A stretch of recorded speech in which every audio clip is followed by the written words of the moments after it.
యెషయా గ్రంథం 66వ అధ్యాయము 2వ వచనము, ఎవడు దీనుడై నలిగిన హృదయం గలవాడై నా మాట విని వణుకుచుండునో వాని నేను దృష్టించుచున్నాను. హల్లెలూయా. దేవునికి ఎవరైతే వణుకుతురో, దేవునికి భయపడుతురో వాళ్ళని దేవుడు దృష్టించుతున్నాడట.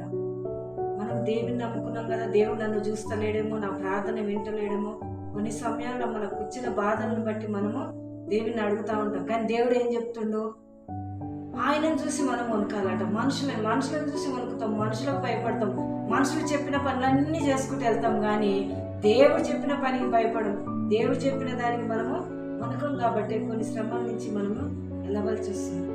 అందుకే దేవుడు చెప్తాడు, ఎవడు నన్ను చూసి వణుకుతాడో, నన్ను చూసి భయపడతాడు, వాని వైపు నా దృష్టి చూస్తున్నాను అంటుంది. ఈరోజు దేవుని దృష్టి నీ మీద ఉండాలంటే నువ్వు ఆయనను బట్టి